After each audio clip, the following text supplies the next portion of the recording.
함께 읽은 느헤미야서 2장 17절에서 20절까지 말씀 내용은 이스라엘의 바벨론 70년 포로 시기의 말기쯤에 하나님께서 고레스 왕의 마음을 감동시켜서 이스라엘 백성들을 고국으로 돌려보내어 하나님의 성전을 건축하게 할 때에, 그래서 그 백성들이 예루살렘으로 돌아가 물론 소수의 사람들이었지만 믿음으로 소망으로 황폐한 고국으로 돌아갈라 예루살렘 성전을 건축할 때에 그 건축하는 과정에서 많은 어려움이 있었고, 또한 그렇게 1차로 귀환하여 건축하던 그 건축의 시기에 어려움 당하는 것을 당시에 바벨론의 왕인 아닥사스다 왕의 그 밑에서 수종들던, 비록 이스라엘의 포로된 신분이었지만 왕의 총애를 받아서 거의 왕의 국무총리 역할을 감당하던 느헤미야 선지자가 그 소식을 듣고는 그 왕궁에 있는 자신의 부귀영화를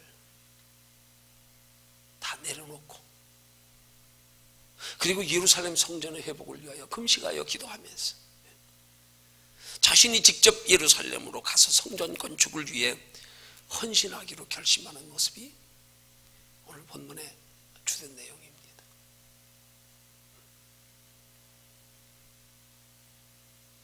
당시에 느헤미야는 왕을 시종드는 아주 중요한 위치에 있던 사람입니다. 그가 중요한 위치에 있던 자리를 성경은 이렇게 표현하고 있는 거예요.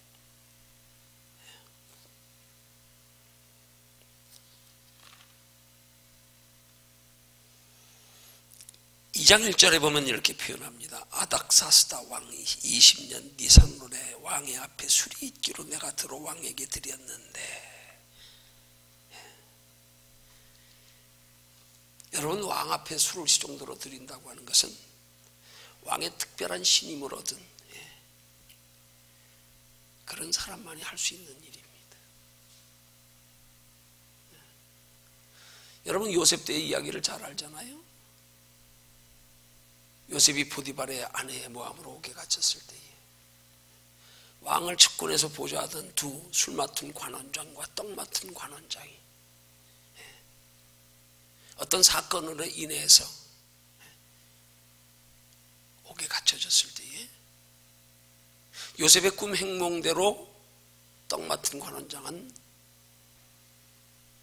사흘 안에 그의 음모가 발각되어 죽었고요.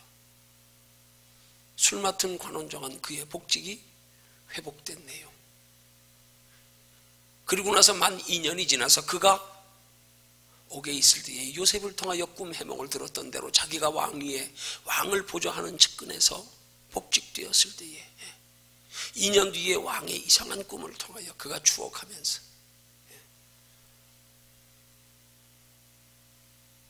그가 옥에 있을 때에 요셉이 해몽해 준 꿈대로 자기가 왕을 보필하는 그런 자리에 복직된 것을 왕에게 고하여서 요셉을 불러내어 왕의 꿈을 해몽하게 했던 사건. 그때도 술 맡은 관원장이 나옵니다. 왕이 아주 가까운 그런 측근이 아니고는 그렇게 왕에게 그런 사적인 얘기를 할 수 있는 자리는 아닙니다. 어떻게 보면 거의 나라의 국무총리격이라고 해도 과언이 아니에요. 이 느헤미야가 예루살렘 성 중건 중에 대적들의 방해로 인하여 핍박으로 통하여 성이 훼손됐다는 소식을 듣고는 수심이 가득 차 있는데, 왕이 그 시중드는 느헤미야를 얼마나 신뢰했으면, 얼마나 아꼈으면 그의 안색을 살펴 그의 안색에 수색이 없음을 보고 왜 근심이 있느냐? 너 왜 평소와 얼굴 색깔이 다르냐? 왕이 이렇게 물어보는 내용이 나옵니다.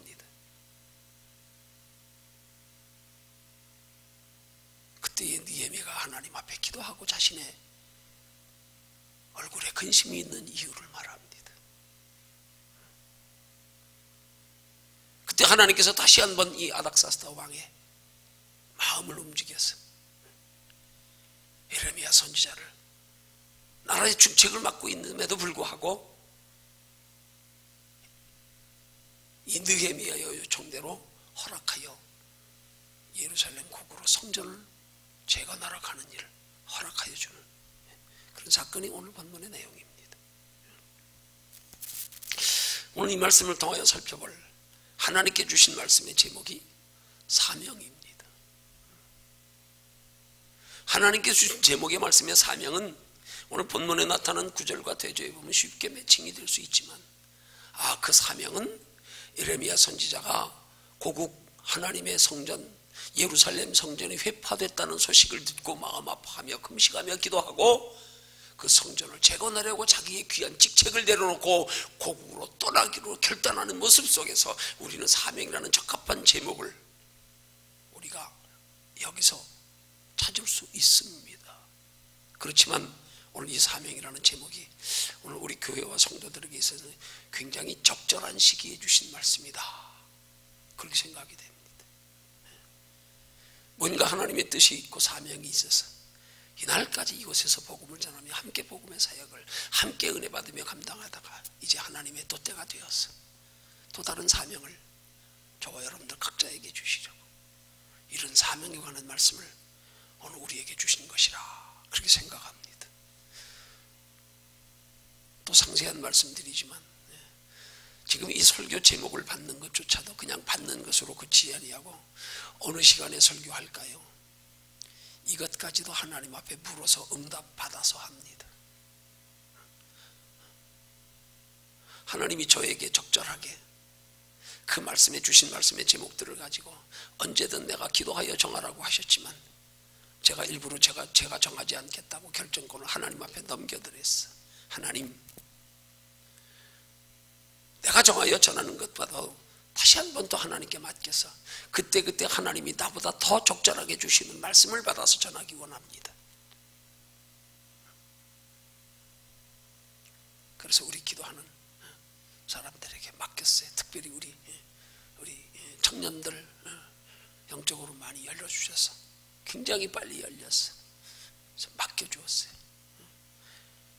그래서 그때 주일마다 주일 낮 예배의 설교 제목은 무엇으로, 저녁 예배 설교는 무엇으로, 수요 예배 설교는 무엇으로 우리 청년들이 기도해서 받아서 그 제목 넘겨받아서 제가 2시간 반은 기도하며 그렇게 준비해서 그렇게 전하는 겁니다. 오늘 저녁 시간에 사명의 말씀을 주셨어요.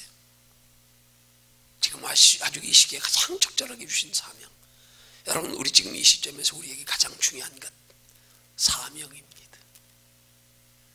여러분 사명은 우리 인생의 궁극적인 사명이 있지만 더하여서 과정에서의 우리의 사명들이 있습니다.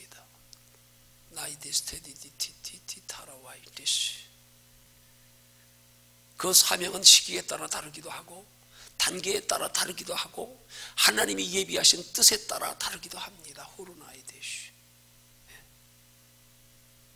그럼 오늘 이 시기에 우리는 동시에 우리 모두가 각자에게 지금의 단계에서 지금의 상황에서 자기 사명의 자리를 찾아야 할 때입니다. 여러분 중요한 건 사명은 상과 직결된다는 사실입니다. 여러분 사명으로 구원받는 거 아닙니다. 사명은 구원과 상관없어요. 구원은 예수 그리스도의 십자가로 예수께서 우리 죄를 대신하여 생명 내주신 것으로 이루어졌습니다.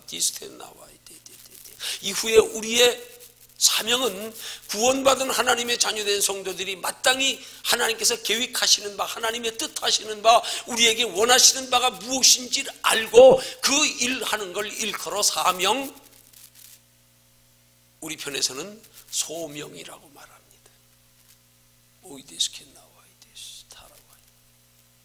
소명이라는 것은 하나님 앞에 우리가 콜링하였다, 어떤 일을 계획하여 우리가 하나님께 부름받았다는 뜻이고요. 사명이라고 하는 것은 하나님 편에 우리에게 일을 맡기는 걸 뜻합니다. 우리가 사명받은 건 소명, 하나님이 일을 맡기는 건 사명. 그 사명은 우리에게 특별하게 무슨 일이 지정되어져서 사명이 아니라 때로는 우리의 주어진 삶의 생활 속에서 그때 하나님이 기뻐하시고 선하신 뜻을 분별하여 그 뜻대로 살아가는 삶 또한 하나님이 우리에게 원하시는 바 사명이기도 합니다. 또한 때를 따라서 우리의 신앙의 단계를 따라서 우리에게 특별히 하나님께서 단계적으로 맡겨주시는 사명이 있습니다. 하나님이 원하시는 바 기뻐하시는 바대로 행하며 살아야 할 지침 계획들이 있습니다. 마치 학생들이 학교를 다니면서 중학교 졸업하면 다음엔 고등학교에 들어가야 돼. 고등학교 들어가면 대학교 들어가든 단계마다 자기의 인생을 살아감에 있어서 준비하는 과정에 있어서 내 인생을 가치 있고 아름답게 살기 위해서 우리가 준비해야 할 것들, 혹은 우리가 우리의 인생을 가치 있게 살아서 하나님 나라까지 영원한 상 받기 위해서 하나님이 그때 우리의 단계를 따라 우리에게 원하시며 기뻐하시는 일들, 그걸 우리 분별하여 찾는 것이 어떤 면에서는 성도의 신앙생활이라고 할 수도 있는 거예요. 그냥 막연히 하는 게 아닙니다. 그때 하나님이 내 신앙의 단계를 따라서 무엇을 기뻐하실까? 무엇을 원하실까? 하나님이 기뻐하시는 뜻을 위해서로 나로 미처 깨닫지 못할 때에 하나님은 어떤 환경으로 나를 인도해 가시는가? 왜 이런 환경으로 인도해 가실까? 여기 어떤 하나님의 숨은 뜻이 있을까? 우리는 이것들을 두고 깊이 생각하며 신앙생활을 할 줄 알아야 됩니다.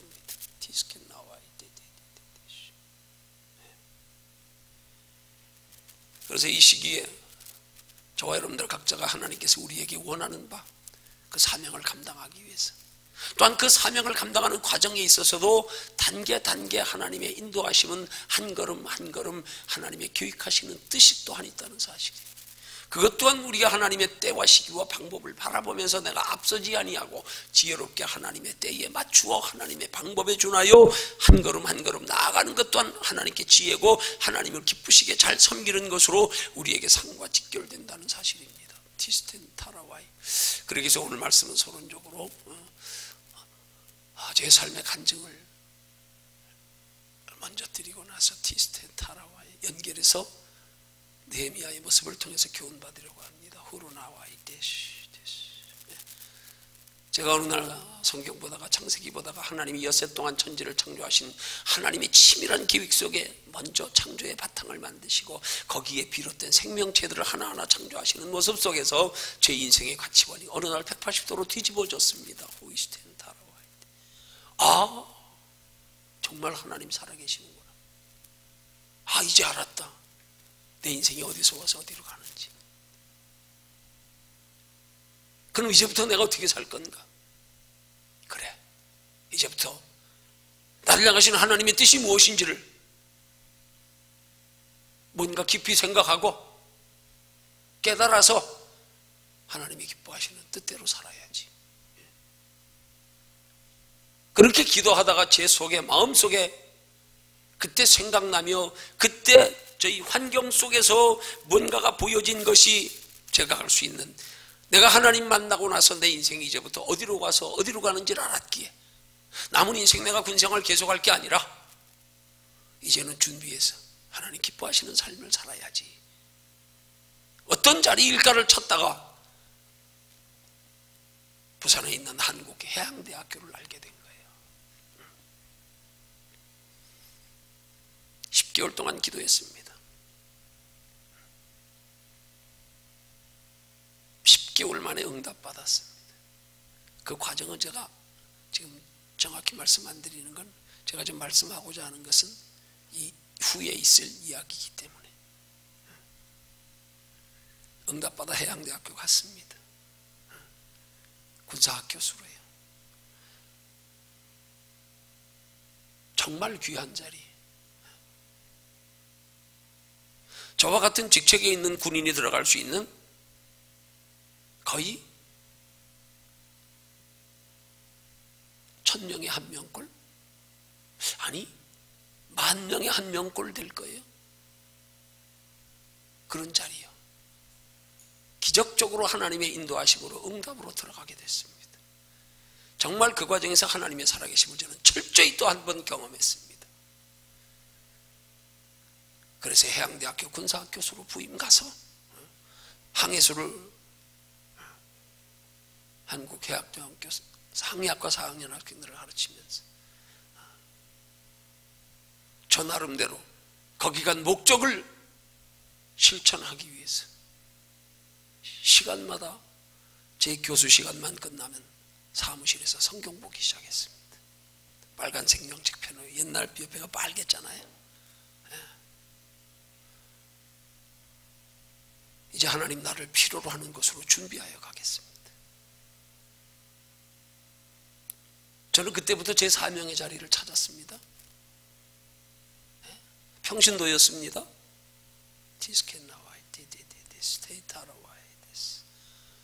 제가 뭘 많이 알고 배우고 아니었습니다. 평신도였습니다. 그저 단지 창세기보다 하나님의 살아계심을 깨닫고 발견하는 순간 내 인생의 가치관이 한순간에 변해버린, 흔히 말하는 초신자, 직분도 없는,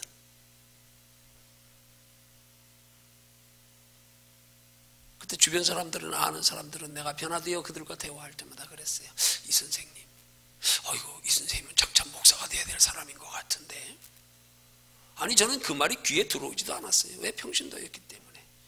어느 날 지나고 나서 제가 목사가 되고 나니까 그 생각이 나더라. 아하, 그때 그 사람들이 예수도 안 믿는 사람들이 나와하고 대화하다가 당신은 목사가 돼야 될 것 같아. 난 이 말을 예사롭게 들었어요. 그때는 그냥 뭐 목사 상상도 못할 때였으니까요. 목사가 되고 나니까 깨달아지고, 아하, 저 사람들은 생각 없이 하는 말이었을지 모르지만 그 말을 통해서도 하나님이 다, 저들은 왜 그런 말을 하는지 모르지만 내게 들려진 말들이, 아, 예비해 두신 거였구나.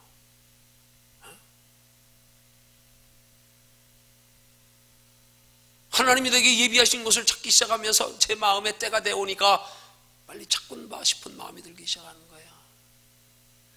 그때부터 배낭울로 메고 주말이면 찾아다녔습니다. 정처 없이 나를 필요로 하는 것이 어딘가를 찾아보려고. 이곳에도 저 동네도 한번 가보고요. 제가 다닌 곳은 하나같이 촌이었습니다. 왜요? 나를 필요로 하는 곳에 가기 위해서. 그럼 내가 공부도 신학 공부도 안 한 사람이 무슨 뭐 평신도가 뭘 신앙으로 나를 필요로 하는 사람들에게 하나님을, 사랑을 가르쳐 준다는 게 뭘 얼마나 대단한 걸 가르쳐 준다고 교회를 찾아다니겠어요? 나는 어린아이들에게 내가 만난 하나님, 영원한 천국이 있음을 가르쳐 주려고. 대도시의 큰 교회들은 얼마든지 훌륭한 선생님들 많으니까 정말 어린아이들이 하나님을 모르고 아직 복음화 되지 못한 곳구석에 자그마한 교회, 나를 필요로 하는 것이 어딘가 찾아다니기 시작했습니다. 그러다가 해양대학교의 의무실에 있는 의무실장이 내가 그렇게 나를 필요로 하는 꼴짜기를 찾아다닌다는 소식을 알고는 제게 소개해 준 곳이 경남 의령군 가례면 개승리 동네였습니다. 그 의무실장이 그 꼴짜기의 의령 꼴짜기에서 그 군에서 하는 군 보건소, 그 마을에 있는, 큰 마을에 있는 보건소 소장이었기에 자기들이 그 동네의 실정을 그분이 너무 잘 알기에 아주 외진 곳 꼴짜기에 이런 조그만 교회가 있다고. 아마 거기가 이 선생님 가기에, 이 선생님 생각하는 그런 신앙의 봉사로 아주 적합한 곳일 것 같다고 제게 소개를 해 주었어요. 그래서 찾아갔습니다. 그래서 찾아갔어요.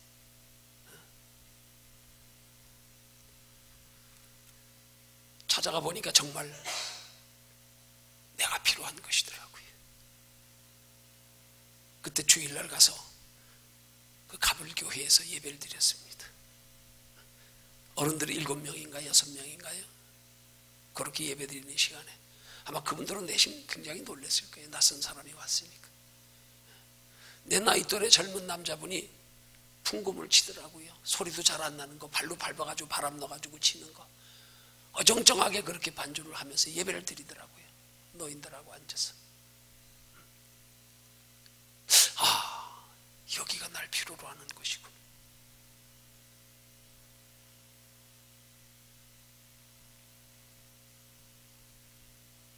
근데 가만 생각해 보니까 내가 여길 들어와도 무작정 들어와서 내가 어떻게 할 거예요? 무작정 들어와서 필요로 하는 곳인 줄은 알았는데 둘러봤습니다. 여기 왜 왔다는 얘기도 안 했어요. 그냥 눈인사만 하고 예배 마치고 나와서 둘러봤어요. 그 동네를 좀 다니며 둘러보니까 한쪽에 경남 불황화 수용소라고 하는 큰 건물이 있더라고요. 거길 찾아갔어요. 불황화 수용소 원장님을 좀 뵀으면 했더니 원장님이 안 계신데, 보니까 그분이 재건팟 교회 장로님이시더라고요. 나중에 알고 보니까 그 원장님이 주일이라고 예배 참석하시고 주일이니까 아마 불황화 수용소에 출근을 안 하신 것 같아요. 직원들은 상주에 있으니까. 그래서 그냥 직원들에게 주소만 알아가지고 돌아왔어요. 그리고 그 주소로 원장님께 편지를 띄웠습니다.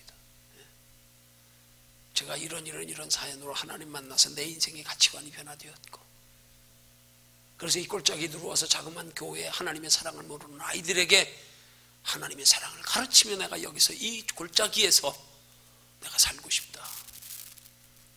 근데 내가 이 골짜기에 들어와서 살려면 기본 내 생활에 어떤 근거는 있어야 하기에, 그래서 그곳에서 제가 봉사하면서 조금이나마 얼마 안 되더라도 여건이 되는 대로 좀 생활비를 받으면서 그렇게 어떤 직원으로서의 아르바이트 형식의 그런 일을 좀 하면서 거기 들어가서 자리 잡고 싶은데 허락해 주시겠냐고. 왜? 원장님이 장로님인 걸 알았으니까. 편지를 보내놓고는 설레이는 마음으로 기다렸습니다. 소식 오면 들어가야지.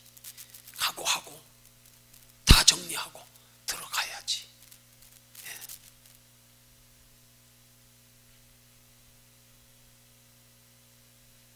뒤에 편지가 답신이 왔습니다. 편지의 회신의 내용인즉슨 귀하의 뜻은 가상하고 귀하고 참 좋은데, 이 경남 불황화 수용소에 80여 명의 수용소 아이들을 비롯한 어른들, 버려진 노숙자들, 지금으로 말하면 노숙자지요. 한 80여 명이 되는데 간호사가 최소한 8명은 필요한데 돌보미가. 그것도 정부 지원을 80%를 받으면서 나머지 20%를 자신들의 재정으로 감당하려니까 그것도 부족해서 직원을 더 두고 싶지만 둘 수 없다는 점잖은 거절의 편지였어요. 갈 데가 없어진 거예요. 이제 다른 데 찾아야 되는 거예요. 근데 그 소식을 받고 나서 도저히 마음이, 내가 마치 길 잃어버린 사람 같은 심정인 거예요. 이젠 다시 어디 찾아도 갈 데도 없는 것 같아. 여기 아니면 안 될 것 같아. 여기 아니면. 여기 없으면 이제 나는 갈 데 없다 하는 생각이 내 속에 그런 절망감이야 콱 부딪혀오면서요, 그때부터 고민하기 시작했습니다. 아니 다른 데를 찾아봐야 되는데, 나를 필요로 하는 데가 또 다른 데 어딘가 또 접고 다녀봐야 되는데 도저히 생각이 안 나는 거예요. 여기 아니면 갈 데가 없는 것 같아. 여기 아니면. 밤늦게까지 고민하다가 부산대학교 앞에 내가 출석하는 교회 목사님에게 밤늦게 전화를 드렸어요. 좀 긴밀하게 상의 드릴 게 있는데 좀 상담 좀 할 수 없겠냐고 했더니 시간이 너무 늦었다고, 새벽기도 후에 만나 뵙고 상담하면 안 되겠냐고. 네 알겠습니다. 그러겠습니다. 전화 끊고요. 아마 한 새벽 2시경까지 잠 못 잔 것 같아. 여기 아니면 갈 데가 없는데, 여기가 나를 필요로 하는 데인데. 그렇게 고민하다가 내 속에 하나님의 음성을 들었습니다. 네가 아이들에게 하나님의 사랑을 가르쳐 주겠다고, 네가 생명 걸고 들어가겠다고 작정했으면 들어가서 먹고 사는 것까지 하나님께 맡기지 왜 네가 해결하려고 걱정하느냐? 이 말에 깨졌어요. 그 새벽 시간에 펑펑 울었어요. 그리고 작정했어요.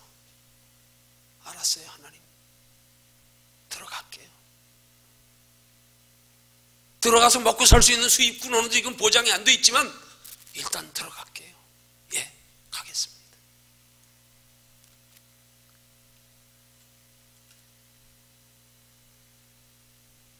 예고 시간 뒤에 새벽기도 갔습니다. 기도하고 나오는데 담임 목사님이 그 바깥에 평상이 있었어. 그때 교회는 제법 큰 교회였는데 내가 기억해도 한 200명 교인은 됐던 것 같아. 그 숫자가 좀 많다 보니까 나 같은 뭐 군인이야 뭐 와도 뭐 별로 그렇게 관심도 안 가지고 나도 일부러 그 사람들하고 교제도 안 하고 예배 드리면 나오기 그냥 바빴고 늘 그랬으니까 밖에 기다리고 계시더라고. 그 상담하자 그래 놓고 나는 문제 다 풀렸지만 그냥 올 수 없잖아요. 그래서 이러고 이래서 제가 고민하던 차에 이렇게 해결이 됐습니다. 얘기를 했더니 이외로 목사님이 걱정을 하시는 거예요. 아이 그 꼴짝이 그래 아무런 연고도 없이 대책도 없이 들어가서 어떻게 하려고 그러냐고. 나는 이 얘기하면 목사님이 굉장히 격려하고 위로해 주실 줄 알았어. 어쨌든 들어가기로 결심했다. 그러냐고. 그래요, 가서 잘해보라고. 아니 지금 기억으로는 위하여 기도하겠습니다 그 말조차도 내가 들은 기억이 없어. 모르겠어요. 자기 교회 출석하던 교인 하나가 떨어져 나가는 게 못내 아쉬워서 그랬는지 모르겠지만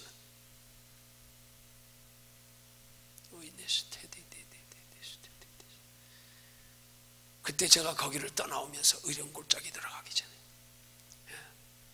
한 분 꼭 인사하고 가야겠다 하는 한 분 늘 눈여겨봤던 분이 있어요. 새벽에만 교회 나가면 그렇게 날마다 울며 기도하시는 분. 부산대학교 앞에서 계란빵 또 그 호두빵 뭐 이렇게 생긴 거, 밤 모양인가 뭐 이렇게 계란 또 저 땅콩 모양으로 된 거 이렇게 짜가지고 그거 구워 파는 여집사님이었어요. 새벽마다 나오시면 기도하는데 어떻게 그렇게 울며 기도하시는지, 뭐 때문에 저렇게 우는지 때로는 궁금할 때도 있더라고요. 그 울며 기도하는 모습이 그렇게 은혜가 되면서도 다른 분한테는 몰라도 저분한테는 마지막 인사 한마디 하고 가야겠다. 이렇게 찾아가서 제 들어가게 된 얘기를 했어요. 제 변화된 얘기를. 그래서 의령골짜기 들어가게 됐다고. 그때 그 여집사님에게서 들은 얘기는 저는 평생 하나님 나라 갈 때까지 잊지 못합니다. 그때 그 집사님이 해준 얘기예요. 옛날에 일제시대에 한 전도사님이 하나님 앞에 은혜를 받고는 자기는 평생 노방전도하며 살다 하나님 나라 가겠다고 소원을 했답니다. 그리고는 그 어려운 시대에 정말로 아무것도 안 하고 다니며 노방전도만 하면서 다녔답니다. 그러다가 사람들이 주면 얻어먹고, 얻어먹는 거지요 뭐 그거 다른 거 있겠어요. 그러면 전도하며 다니던 어느 날 누가 밥을 주는 사람이 없어 너무 힘들어가지고 전도하며 다니다가 길가에 앉았는데 한 농부가 쟁기를 쥐갱에 메고는 소를 몰고 가는데 소가 지나가면서 똥을 싸는데 설사되지 않고 소화되지 않은 노란 콩을 똥에서 그냥 쏟아내면서 똥을 싸고 지나가더래요. 옛날에 촌에서는 그 사람들이 일시키는 큰 도구였기 때문에 소 한 마리는 큰 재산이었습니다. 그래서 여름 내내 일시키고 겨울 되면은요 그 보충시킨다고 콩을 먹이곤 했어요. 그 제가 압니다. 소가 그 먹은 콩이 소화도 되지 않아가지고 노란 게 쏟아져 나오는 걸 보고는 그 콩을 그 똥을 주워가지고 담아가지고 겨울에 가서 휘쳐가지고요 그래가지고 삶아 먹으며 그렇게 기도했답니다. 하나님 감사합니다 먹을 거 주셔서. 그런데 왜 하필 소똥에서 나온 겁니까? 그 얘기로 저를 격려해 주시더라고요. 아 정말 은혜 받았어요.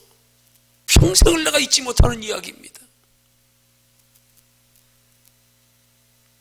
오랜 세월이 지나고 나서 감사합니다. 그런데 왜 소의 소똥에서 나온 겁니까? 이 말에 깊은 의미가 깨달아졌어요. 이야 이게 보통 깊은 의미가 아니구나. 이게 성경의 소는 하나님의 사명자를 상징합니다. 쟁기를 잡고 뒤를 돌아보는 자는 내게 합당치 아니하다. 일하는 소의 입에 망을 씌우지 말아라. 엘리사가 엘리야 선지자를 따라갈 때에 12마리씩 쌍진 12개의 소로 밭을 갈다가 그 소로 하나님 앞에 제물 드리고 다 버리고 엘리야 선지자를 따라갔던 엘리사. 소는 사명을 의미합니다. 소똥에서 나온 노란 콩은 곧 하나님의 복음을 위하여 사는 사명자는 하나님이 굶기지 않는다. 일생을 책임진다.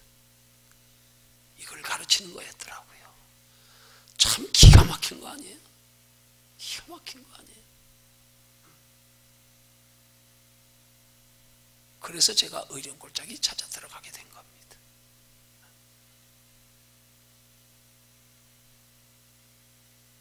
얼마 전에 문득 생각이 나서 35년 만에 36년이나요? 84년도 들어갔으니까 지금 2020년이니까 서연이하고 둘이 의령골짜기를 갔습니다. 한 3시간 걸렸던 것 같아요. 가다가 서연하고 신앙대화 하다 보니까 길이 엉뚱한 대로 그냥 들어갈 때 놓쳐가지고 1시간은 또 배회했어. 시간 놓쳤어. 그냥 다시 돌아오느라고. 어쨌든 시간이 좀 걸렸어요. 옛날에 살았던 집 35년 지났더니 바뀌었더라고요. 바뀌고 나서도 너무 오래 지나서 폐허더라고요. 사람이 살질 않더라고요. 그때 건너집 그렇게 기역자로 되어 있는 떨어져 있는 집에 본처에 살고 있던 분이 그 동네 이장님이었어요. 내가 처음 찾아갔을 때 예배 시간에 풍금을 치던 분.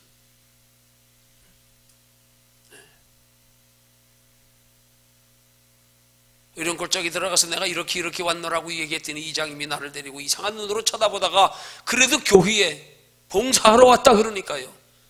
교회 나오는 성도들 집을 하나하나 안내하면서 당분간 살 집을 좀 우리 교인들 중에서 좀 하나 좀 내주셨으면 하고 다니는데 하나같이 거절을 하더라고요.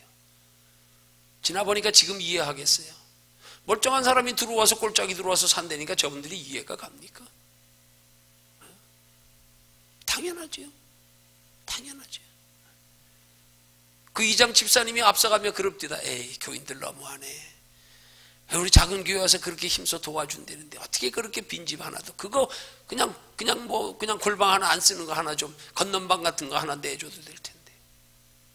그러면서 자기 집으로 들어가서는 그 건넌방 뭐 농기구, 비료 뭐 이런 거 쌓아둔 창고를 보여주면서 혹시라도 여기 비워드리면 여기서라도 살 수 있겠어요?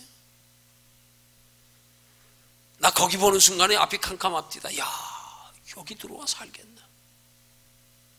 한순간 하나님이 주신 마음속의 생각, 여기도 하나님이 보낸 자리면 와야 된다. 네, 와서 살겠습니다. 11월 달에 들어갔습니다. 4월 달에 다음 단계로 하나님이 인도하셨습니다. 겨울 동안 나무할 필요가 없어. 방을 데필 필요가 없어. 왜? 이장육간에 있는 거 마구간에 있는 소죽만 써주면 되니까. 아침 저녁으로 큰 가마솥 달린 거 소죽만 써주면 하루 종일 뜨끈뜨끈하니까.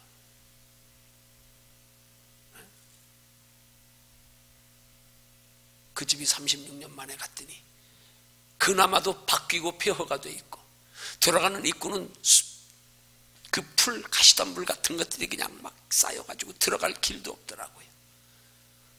사시던 이장님이 집을 비워놓고 좀 더 멀리 떨어진 곳에 가서 신앙생활하면서 그 교회 장로님이 되었다는 소식을 들었습니다. 가불교회가 아닌 다른 교회. 그 집은 폐허가 돼 있고.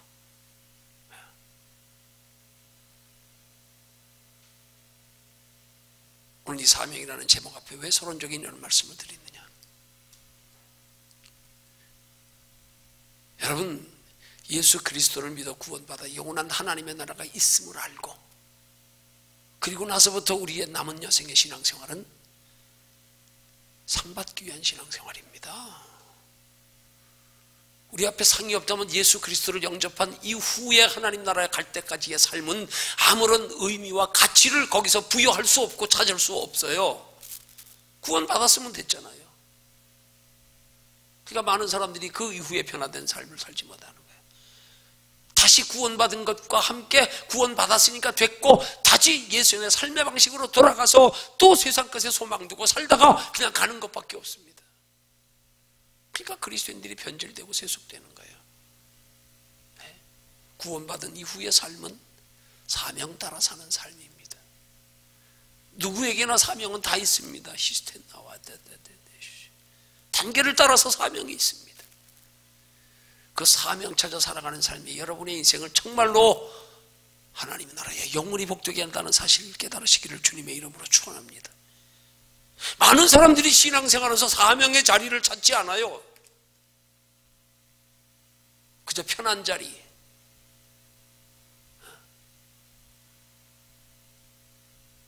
간섭받고 싶지 않은 자리, 나 충성 봉사 헌신 안 해도 되는 자리, 그저 교회 안에서 같은 부류의 사람들하고 잘 통하는 사람들, 은혜로운 사람들이 있으면 교제하는 재미, 기껏 신앙생활하면 육신의 복이나 받으려고 하는 충성,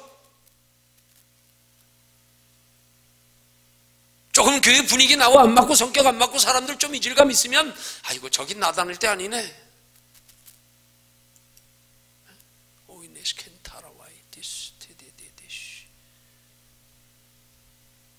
나를 필요로 하는 자를 찾는 게 신앙의 기준이 돼야 되는데 뭔가 이 시대 그리스도인들의 신앙의 기준은 많이 지금 잘못되어 있어요.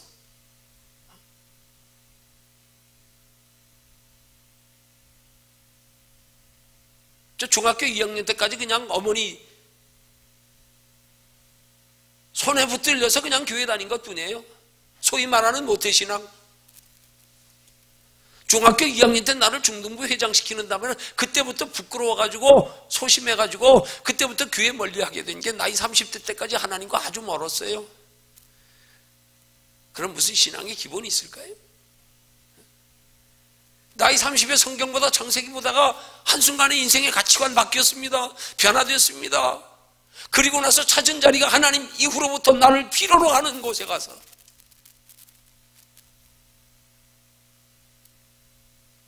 하나님 뜻대로 살다 하나님 앞에 가겠습니다. 직분도 받지도 않았을 때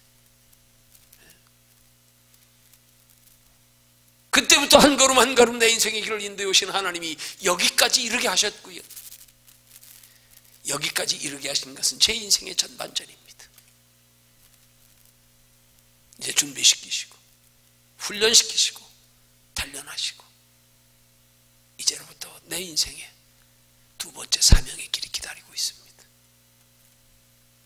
나는 모릅니다. 나는 보이지 않습니다. 하나님이 말씀하셨습니다. 가라. 예비되어 있다. 준비하고 있어라. 교인들에게 공포해라. 아브라함 같은 심정입니다. 내 앞에 아무것도 보장도 있지 않습니다. 그러나 하나님의 약속의 말씀은 나를 창대케 하리라 합니다. 상상 못할 만한 큰 축복의 약속을 지어 약속하시며 제게 가라고 하십니다. 저 그 약속 따라 가려고 합니다. 준비하고 있습니다. 그 약속 이루어지지 않아도 저는 후회하지 않습니다. 내가 그걸 믿는 것만으로 이미 나는 하나님 나라의 상이 예비된 걸 알기 때문에 사드락 메삭 아벳느고의 신앙처럼 다니엘의 신앙처럼 그리 아니하실지라도 사자굴에 던져질지라도 주님 말씀하셨기에 딱 합니다. 군생활 12년 다 내려놓고 그 좋은 자리 다 내려놓고 맨몸으로 어려운 꼴짝이 들어갔다가 하나님이 응답하셔서 때가 되어 봄 4월달에 이사 올 때 동네 사람들이 이삿짐 싸주며 그렇게 말했습니다. 처음에 간첩인 줄 알고 신고하려고 그랬어요.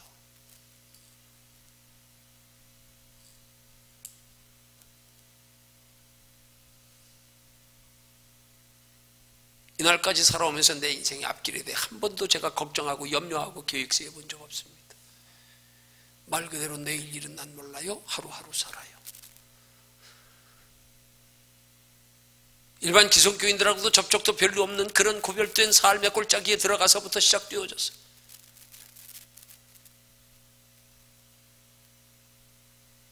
아주 미면한 조그만 기도원에 나병 환자 출신의 목사님, 초등학교 나온 난 목사님이 할머니 3분 데리고 목회하는 곳, 그분을 만나는 순간에 저분이 나를 필요로 하는구나. 12년 동안 도와드렸습니다. 하나님이 거기서 떠나보내실 때까지 제가 스스로 떠나지 않았습니다. 한 번도 내 인생의 기획소에 내가 가본 적 없습니다. 내 장래 집 한 번 지어볼 거 생각도 안 해봤습니다. 여전히 지금도 마찬가지입니다. 그렇지만 이날까지 살아온 삶을 돌아보면 하나님 조금도 부족함이 없었습니다. 누구에게도 부족한 모습, 부끄러운 모습 보이지 않게 하셨습니다. 당당하게 하셨습니다. 실제로는 가난한 사람이지만 사람들이 날 보기엔 다 부유한 사람으로 보이게끔 살게 하셨습니다. 당당했습니다.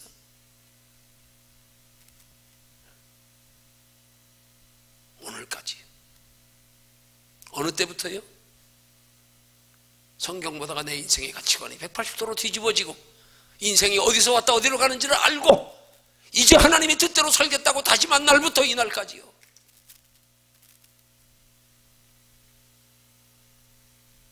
한 번도 누구 눈치 보고 신앙생활한 적 없습니다. 육신으로 편하려고 신앙생활한 적도 없습니다. 오직 영원한 하나님의 나라가 있음을 알았기에, 영원한 하나님의 나라에 영원한 성이 있음을 알았기에 그것만 보고 살아가는 내 삶에 어느 누구도 내 삶을 간섭하거나 내가 신앙생활에 대해 지장을 초래하도록 제 스스로 그런 환경은 다 잘라버리고 거절했습니다. 구미에 개초 가서 21년 동안 구미 지역에 있는 목회자 모임에도 한 번도 나간 적 없습니다. 내가 그들과 섞여서 무언가 좀 인정받고 잘 보여서? 아니요. 나는 생각조차 안 했습니다.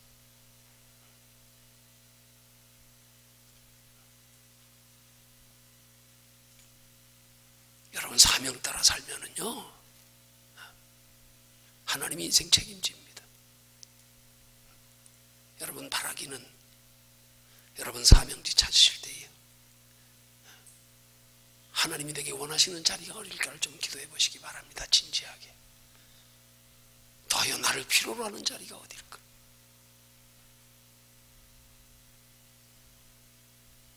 해양대학교 동료 군사학 교수들이 제가 그 좋은 자리를 마다하고 군생활 마감하고 나를 필요로 하는 골짜기로 들어가겠다고 하니까 이해를 못하더라고요. 아유, 부산 시내에서 큰 교회, 좋은 교회들 많은데 얼마든지 당신 같으면 얼마든지 교회가 환영할 텐데 이해를 못하더라고요. 그때 제가 해준 말입니다. 지금도 잊지 않고 기억합니다. 만약에 제가 주먹만한 돌멩이라고 가정합시다. 이 돌멩이가 큰 건물을 짓는 데는 어디 있으나 없으나 그거 아무 의미 없습니다. 그거 없는다고 집 못 짓지 않습니다. 그러나 이 주먹만한 돌멩이를 가지고 조그만 강아지 집을 짓는 데든지, 이 조그만 돌멩이로서 내게 맞는 내 위치에 가장 요긴하게 쓰일 때가 있습니다. 나는 그 자리 찾는 겁니다. 나라고는 작은 그릇 속에 이 작은 그릇도 요긴하게 쓰임받을 만한 자리가 어딘가, 그거 찾아가려고 하는 겁니다. 그 신앙 가지고 이날까지 살아왔습니다. 그렇기 때문에 교회의 양적 부흥에 목매달지 않았습니다. 오직 하나님 보시기에 바른 복음이면 됐다. 하나님 인정하시면 됐다.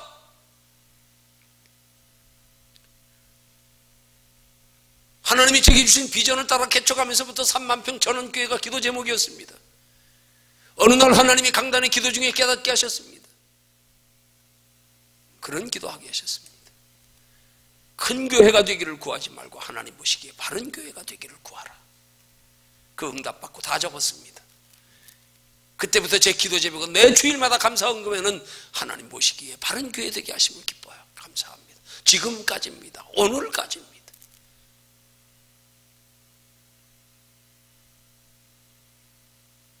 그렇다고 처음에 가졌던 하나님이 주신 응답과 비전 취소되지 않았습니다. 이제 이루어 주실 걸 믿습니다. 약속 받았습니다. 응답 받았습니다. 여러분이 믿든지 안 믿든지 저는 개의치 않습니다. 나중에 보십시오. 아마 소문 들릴 겁니다. 나중에 보십시오. 하나님 나라 가보면 알 겁니다.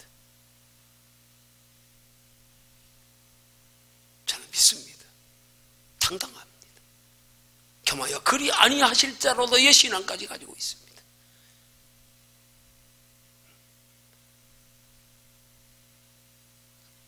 사명의 복됨을 말하고자 함입니다. 디스텐타라와이데시. 여러분, 우리가 신앙생활하면서 육신의 안일과 영화를 바라고 주의 일하는 거, 그건 사명 아닙니다. 그건 사욕입니다. 많은 사람이 주의 일을 한다고 해서 동기를 보면 육신적으로 인정받고 높여지고 누리고 편하고, 그건 사욕입니다. 똑같이 하나님 앞에 열정적으로 신앙생활하지만 하나님은 그 속에 동기를 보십니다. 너 무엇 때문이냐? 무엇 때문이냐? 너 진짜 하나님 나라 영원한 상 바라보냐? 영원한 상 바라보고 하는 사람은 신앙생활의 근본 자세부터 다릅니다. 부귀영화 바라지 않습니다. 사람 앞에 인정받는 거 못 받는 거 개의치 않습니다. 그게 오늘 본문의 느헤미야의 모습입니다. 왕의 술시 중을 듣는 높은 지위에 있는 사람입니다. 부귀영화를 누리고 있는 사람입니다. 하나님의 성전이 회파되었다는 소식을 듣고는 마음 아파하며 금식하며 그 왕의 술시중들은 높은 자리를 마다하고 내려놓고 황무한 예루살렘으로 돌아가 성전 건축하겠다고요. 이게 사명자의 자세입니다.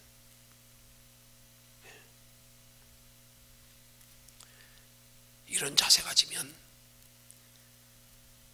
하나님이 일생 책임지십니다.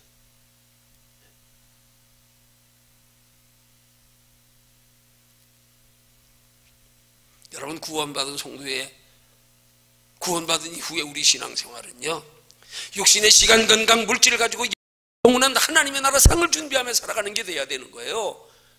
먹든지 마시든지 무엇을 하든지 다 하나님의 영광을 위해서.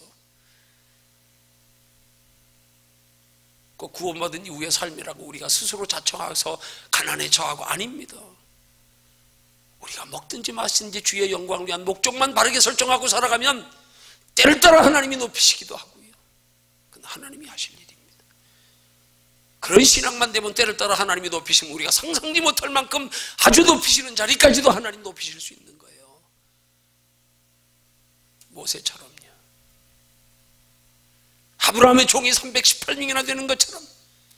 그럼에도 불구하고 그 축복에 머물러 아주 아니하고 하나님 나라 영원한 기업을 바라고 장막생활을 한 것처럼.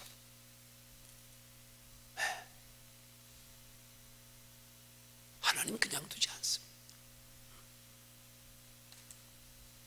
그러면 우리가 그렇게 영원한 하나님의 나라를 준비하며 바라보고 소망하며 살아가는 신앙생활 되기 위해서 어떻게 해야 되느냐? 우리 인생의 가치 인식 먼저 바뀌어야 돼요. 정말로 무엇이 귀하고 소중하고 우리에게 가치 있고 영원한 것인가에 대한 우리 인생의 가치관이 분명하게 변화돼야 됩니다. 설정돼야 됩니다. 예수 믿기 이전과 이후는 완전히 달라야 합니다. 달라지지 않은 사람들이 너무 많아. 예수만 믿을 뿐이야. 예수만 믿을 뿐이야.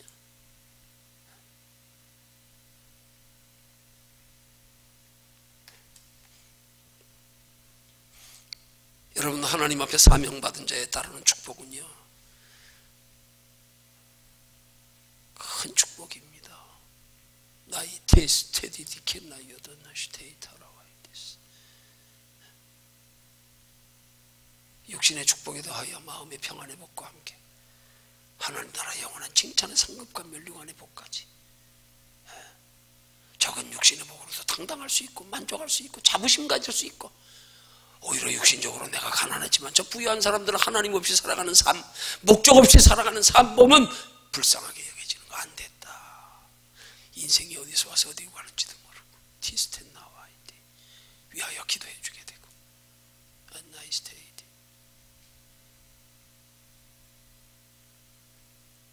저도 많은 목사님들의 부흥사단체에서 함께 일해봤지만 중요한 위치까지도 제가 직분을 감당하며 섬겨봤죠. 저 종종 느끼는 거예요. 육신적으로는 가난하지만 부유한 종이 있고, 육신적으로는 부유하지만 정말로 영적으로 가난한 종들 많아요. 목사님들이 뭔가 자꾸 섬김만 가르치다 보니까 그게 몸에 배서 그런가 봐. 섬김만 받다 보니까 남 섬기는 게 이게 목사님들한테는 그렇게 힘든가 봐. 아니, 목사님들은 그냥 대접만 받는 사명이, 존경만 받고 섬김만 받는 사명으로 그렇게 알고 있나 봐. 많은 경우 목사님들이 섬길 줄 모릅니다. 대접받는 거에 익숙해져 있어. 나보다 훨씬 여유 있고 부유한 목사님들도 아니에요. 종종 그 생각이에요. 가난한 부자, 부유한 가난뱅이. 뭐가 부유해야 되냐? 우리 마음이 부유해야지요. 종종 목사님들을 모임에서 제가 설교할 때가 되면 일부러 핀잔 아닌 반농담 삼아 진담으로 이어와들 때 자주 있습니다. 필요할 땐 생각나기면 머뭇거리지 않고 합니다. 세무서장님, 경찰서장님, 목사님 세 분이 식당에 가셨는데 돈 낼 사람이 없어서 식당 주인이 냈다고요. 섬김 받는 건 익숙한데 섬기는 건 아주 낯설어. 당연히 섬김만 받아야 되는 줄 알아. 그러다 보니까 육신적으로는 부유하지만 가난한 사람들이 많더라고. 과연 저분들 하나님 나라 가면 상 있을까? 여기서 다 받았으니. 이런 꼴짝이 들을 때 목사님이 저를 염려하면서 대책도 없이 들어가서 어떡하려냐고. 아무튼 가서 잘해보라고. 그 밤새 눈물을 흘리며 붕어빵, 계란빵 팔던 집사님은요, 일제시대에 그렇게 하나님 앞에 전도하기로 일생을 헌신하고 작정하고 먹을 게 없어 소똥에서 나오는 콩을 주워 삶아 먹으면서 하나님 감사합니다. 하나님 함께 하실 거예요. 용기 내세요. 저도 기도해 드리겠습니다.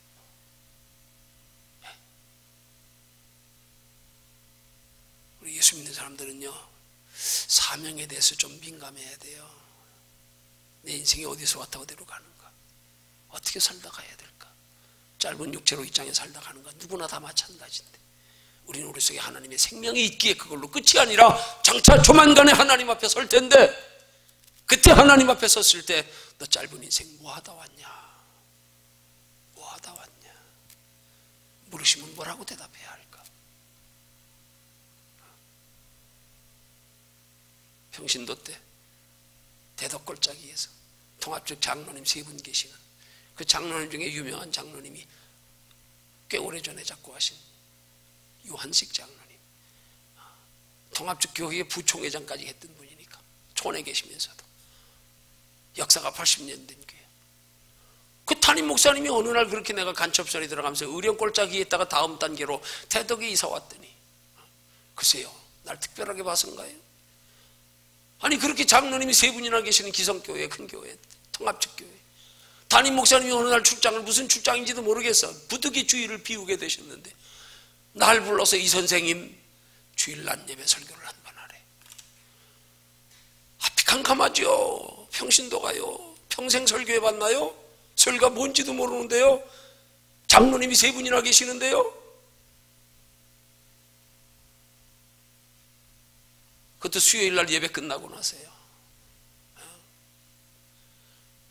하도 황당해가지고요, 거절도 못했어요. 황당해서요. 그 다음 날부터 3일 동안 금식했습니다.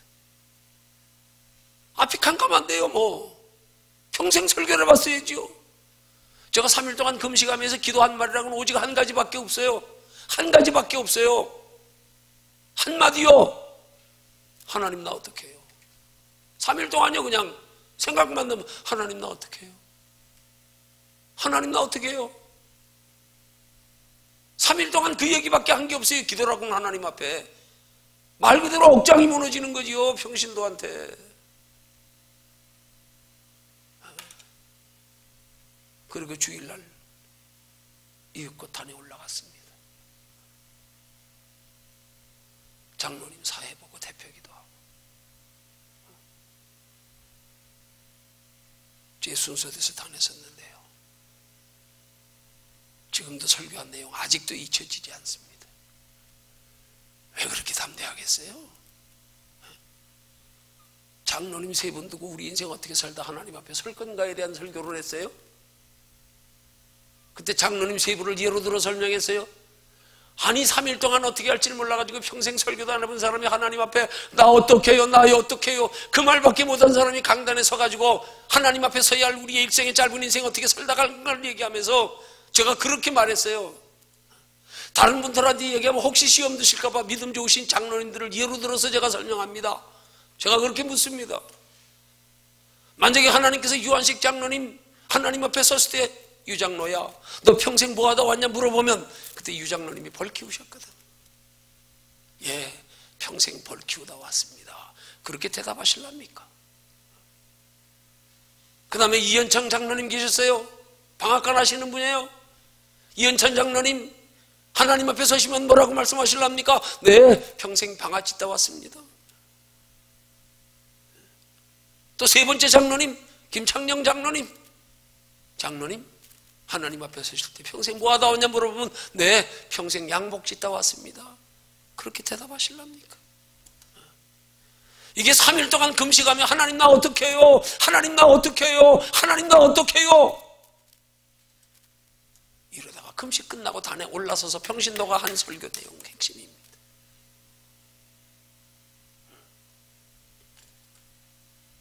우리 신앙생활 내가 하는 거 아니에요. 자꾸 자기가 하려고 그러니까 자빠지고 넘어지고 교만하고 착각하고 당황하고 사람과 비교하고 아닙니다. 사명 따라서만 하십시오. 단계별 사명이 있습니다. 지금 내게 주은 사명이 뭘까? 지금 하나님이 내게 원하시는 바가 뭘까? 지금 내가 하나님을 기쁘시게 하는 신앙생활은 뭘까? 한번 물어보세요. 깊이 생각해 보세요. 하나님이 답을 안 주시는 게 아니야. 우리가 우리를 향하시는 하나님의 답과 너무 거리가 멀은 것만 상관없는 것만 생각하고 있으니까 안 들릴 뿐이지. 안 들릴 뿐이지. 깊이 하나님 편에 찾아보세요. 하나님 내게 원하시는 건 뭐예요? 지금 내게 원하시는 거. 지금 내가 정해야 될 나를 필요로 하는 자리가 어디예요?